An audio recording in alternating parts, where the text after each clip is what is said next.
The scream pierced the night like a shard of glass. Paramedic Maya Chen froze, her hand hovering over the apartment door. That wasn't an adult scream. A child, terrified, alone. Her heart stuttered. Control. This is Unit 17. I'm hearing a child in distress. She spoke into her radio, her voice steady, despite the adrenaline surging through her veins. The dispatcher had reported a possible cardiac event at 2201 Riverside Apartments. Caller unknown. Connection lost. Standard procedure dictated waiting for backup, especially in this neighborhood where Eastside Providence met desperation after dark. But that scream, Maya's 12 years as a first responder had taught her many things, but the most important lesson was this. Sometimes protocol couldn't account for the space between heartbeats, those moments where instinct overrode training. She tested the door. Unlocked. I'm going in. She radioed, ignoring the dispatcher's immediate protest. Backup ETA. 7 minutes out. Chen. Wait for. The radio crackled as Maya pushed through the door. Emergency kit clutched tight against her chest, the weight of the defibrillator familiar against her shoulder. The apartment beyond was dark, except for the pale blue glow of a television flickering against the walls. The air smelled of burnt microwave popcorn and something else. The unmistakable copper tang of blood. Hello? Emergency services, she called, flicking on her flashlight. The beam cut through the darkness, illuminating a modest living room. Worn furniture, children's toys scattered across a threadbare carpet, framed photographs on the walls, showing a smiling woman with 2 young children. A soft whimper drew her attention to a hallway leading deeper into the apartment. Hello? She called again, softer this time. My name is Maya. I'm here to help. She moved carefully through the apartment, her footsteps quiet against the laminate flooring. The whimpering grew louder as she approached what appeared to be the main bedroom. The door was ajar, and as she pushed it open, her flashlight revealed a scene that would haunt her dreams for years to come. A woman lay motionless on the bed, her skin ashen in the harsh beam of Maya's light. Blood had soaked through the sheets beneath her, and her eyes stared vacantly at the ceiling. But it was the small figure beside the bed that made Maya's breath catch in her throat. A little girl, no older than 5, with tear-streaked cheeks and wide, terrified eyes, clutched a stuffed elephant in one arm, while her free hand gripped her mother's lifeless fingers. Mommy won't wake up, the child whispered, her voice trembling. I tried to call the magic numbers like she showed me, but the phone fell. Maya swallowed hard, forcing her professional mask back into place as she knelt beside the child. Hi there, sweetheart. What's your name? Lily, the girl replied, her eyes never leaving her mother's face. Lily, my name is Maya, and I'm going to help you and your mommy, okay? She gently set down her kit and reached for the woman's wrist, knowing even before her fingers found the spot where a pulse should be that it was too late. The skin was cool to the touch, suggesting she had been dead for at least an hour. Maya's radio crackled. Chen, what's your status? Backup is 4 minutes out. Keeping her voice low and calm, she responded. Adult female mid-30s. No pulse, no respiration. Appears to be postpartum hemorrhage. Child on scene approximately 5 years old. She hesitated, glancing at Lily. I need CPS and a trauma counselor. Copy that. Stay put. Maya turned her attention back to the little girl, who was still holding her mother's hand, whispering something too quiet to hear. She needed to get Lily away from this scene, but she knew from experience that forcing a child away too quickly could cause additional trauma. Lily, is there someone else at home with you? Your dad maybe, or a grandparent? Lily shook her head, clutching her elephant tighter. Daddy's in heaven with the angels. Mommy said we have each other and baby Max. Her eyes widened suddenly. Max, she gasped, scrambling off the bed. Mommy said watch Max. Before Maya could stop her, Lily darted from the room. Maya followed, her flashlight beam bouncing off the walls as she hurried after the child into another bedroom. This one painted a soft blue with glow-in-the-dark stars scattered across the ceiling. In the center of the room stood a crib, and from it came the unmistakable sound of a baby's hungry cry. Lily was already pushing a small step stool toward the crib, climbing up to peer inside. "It's okay, Max," she said, her voice taking on a surprising steadiness. "I'm here. Lily's here." Maya approached slowly, shining her light into the crib. A baby maybe 3 months old squirmed beneath a light blanket, his tiny fists clenched as he wailed. Lily reached through the bars of the crib to pat his stomach. "He's hungry," Lily explained matter-of-factly. "Mommy was gonna feed him, but then she got really tired and said her tummy hurt bad. She told me to be a big girl and call the magic numbers if she fell asleep and wouldn't wake up." Her voice wobbled.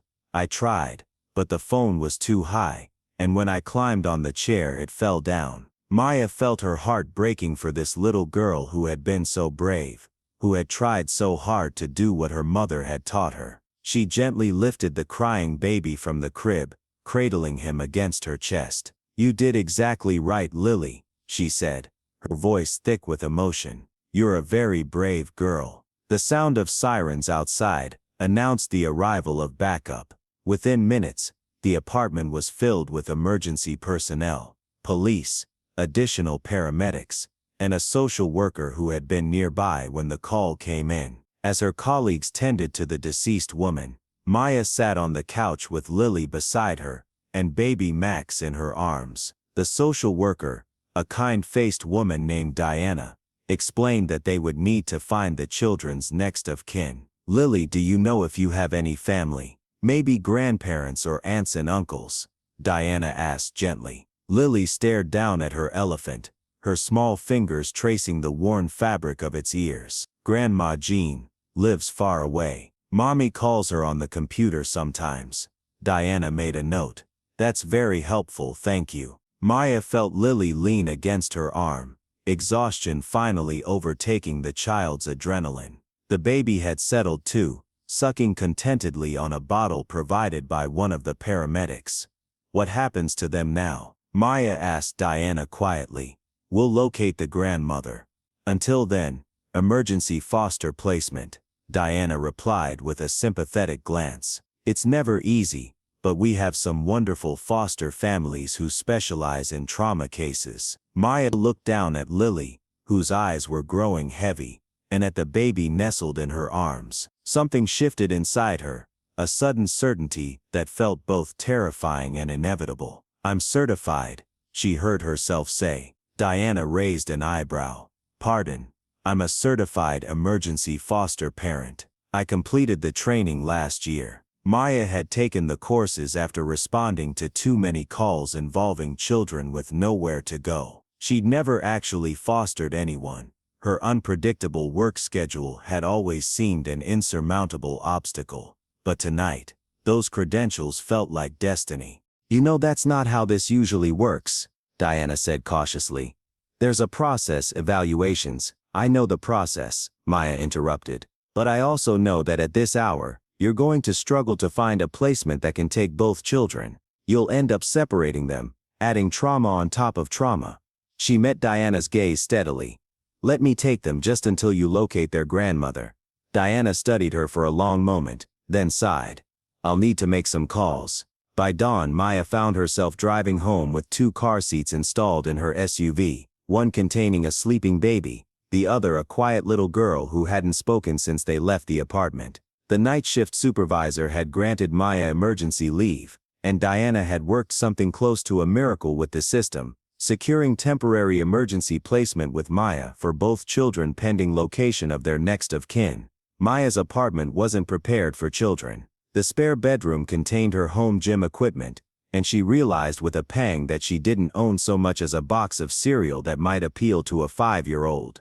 Yet as she unlocked her door, Lily's small hand in hers and the baby carrier heavy on her arm, she felt an unexpected sense of rightness. "It's not much," she told Lily, flicking on the lights to reveal her minimalist living space, the result of too many hours at work and too few spent at home. "But we'll make it comfortable for you." Lily said nothing, her eyes taking in the unfamiliar surroundings with the wariness of a child who had already experienced too much loss. Maya set the baby carrier down gently and knelt to meet Lily's gaze. "I know this is scary," she said softly, But I promise you I'm going to keep you and Max safe until we find your grandma, okay? Lily studied Maya's face with an intensity that seemed beyond her years. Finally, she gave a tiny nod. Can I keep Ellie with me? She asked, clutching her stuffed elephant. Of course, Maya assured her. Ellie is always welcome here. The first few days were a blur of sleepless nights, improvised meals, and hastily purchased children's necessities. Maya learned that Lily's mother, Sarah Reynolds, had been a single parent since her husband's death from cancer 2 years earlier. She'd given birth to Max without family nearby, relying on neighbors and community support to get by. Maya also discovered that 5-year-olds asked a lot of questions, had very specific preferences about how sandwiches should be cut, and could recite entire episodes of cartoon shows from memory. She learned that baby Max preferred to be held while facing outward, watching the world with curious eyes, and that he had a dimple in his left cheek when he smiled, which he did often, despite everything. And she learned that trauma manifested in unexpected ways. Lily refused to sleep alone, waking screaming from nightmares she couldn't articulate. She hoarded food in her pockets when she thought Maya wasn't looking. She checked on her baby brother obsessively, panic rising in her eyes. If she couldn't immediately locate him, Diana called on the 4th day with news. They had located Grandma Jean Reynolds, Sarah's mother-in-law in Arizona. She was elderly and in poor health, living in an assisted living facility. She's devastated about Sarah, Diana explained.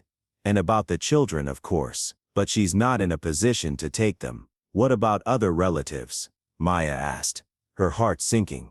We're still looking. Sarah was an only child, and her parents are deceased. We're reaching out to her husband's side of the family, but so far, Diana's voice trailed off, the implication clear. Maya glanced into her living room, where Lily sat on the floor with Max, showing him a picture book. The baby was on his stomach on a play mat Maya had purchased, lifting his head to look at the colorful images his sister pointed to. What happens now? Maya asked. We look for a long-term foster placement, possibly with adoption potential, Diana replied. These cases are always difficult. Siblings, especially with an infant involved, there's a high probability they'd be separated. After the call ended, Maya sat at her kitchen table, her thoughts churning. She had never planned on children.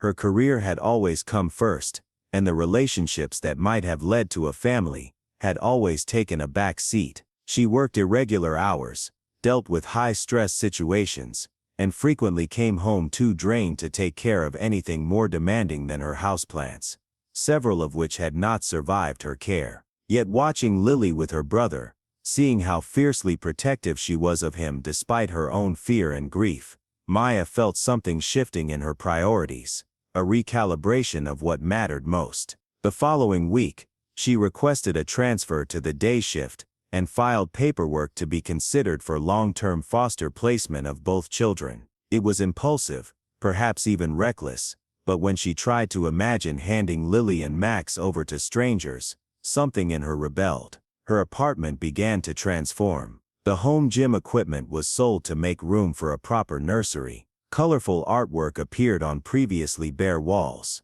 The refrigerator door, once pristine, now held Lily's drawings secured by alphabet magnets. Colleagues who had known Maya for years were baffled by the change. Maya Chen, dedicated to her career above all else, now left shifts promptly when they ended, no longer volunteering for overtime. Maya, who had once subsisted on takeout and frozen meals, now cooked actual dinners and packed lunches with notes and smiley faces. I barely recognize you, her partner, Rodriguez, commented one day as they restocked their ambulance. All these years I figured you were married to the job like me. Now you're rushing home to make macaroni and cheese. Maya smiled, thinking of Lily's delight when she discovered that macaroni came in shapes other than elbow pasta. Things change.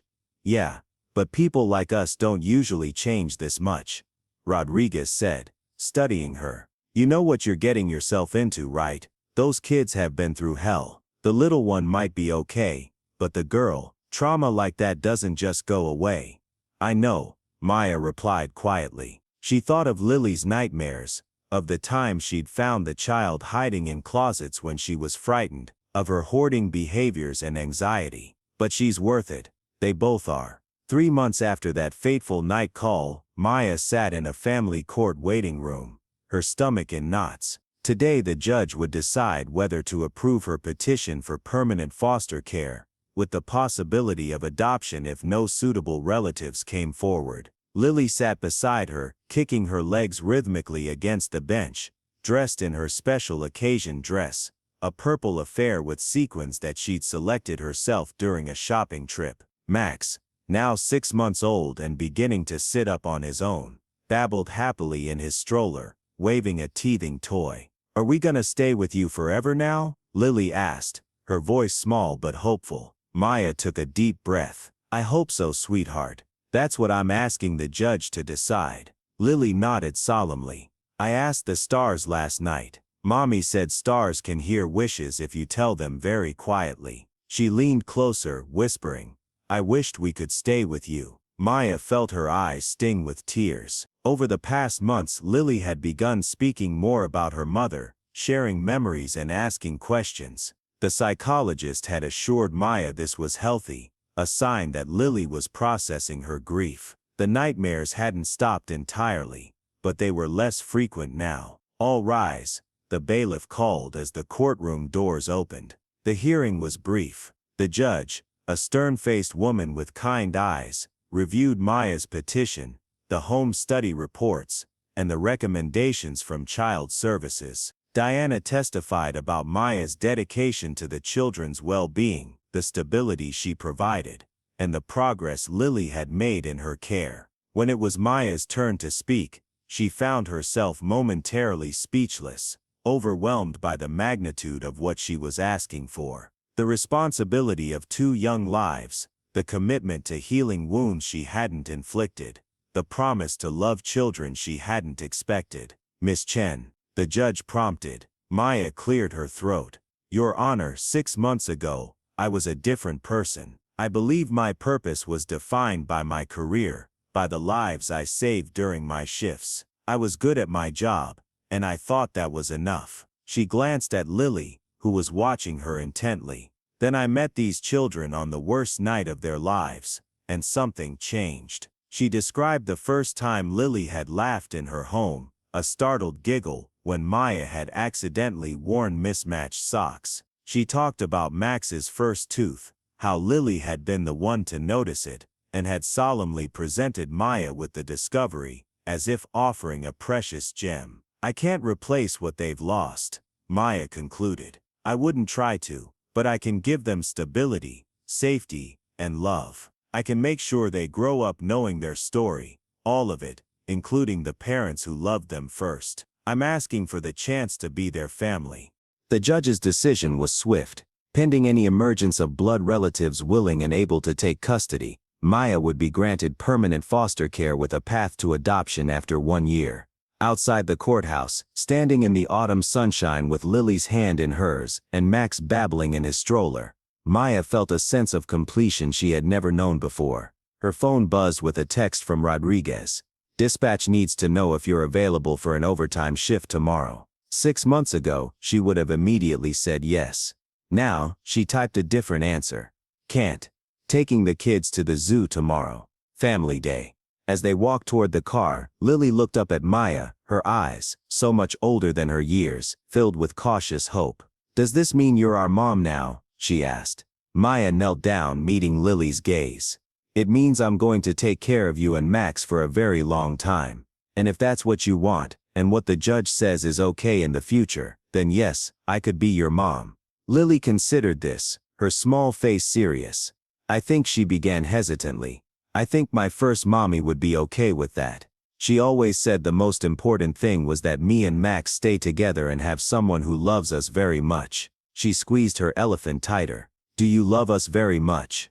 Maya felt tears spill onto her cheeks as she pulled Lily into a gentle embrace. "More than I ever thought possible," she whispered. "More than all the stars you wish on." That night, after both children were asleep, Lily in her own bed for the 3rd night in a row, a major milestone, Maya sat on her balcony, looking out at the city lights.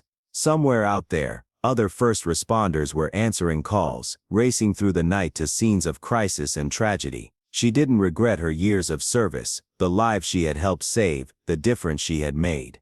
But as she listened to the soft sounds of her children sleeping through the baby monitor, Maya understood that sometimes heroism wasn't found in the dramatic moments of saving lives, but in the quiet commitment to healing them afterward. Sometimes the most important work happened in the silence between heartbeats, in the spaces where love grew from the ashes of loss. Her phone chimed with a text. It was Diana. Thought you'd want to know. Final search for relatives came up empty. You're their only family now.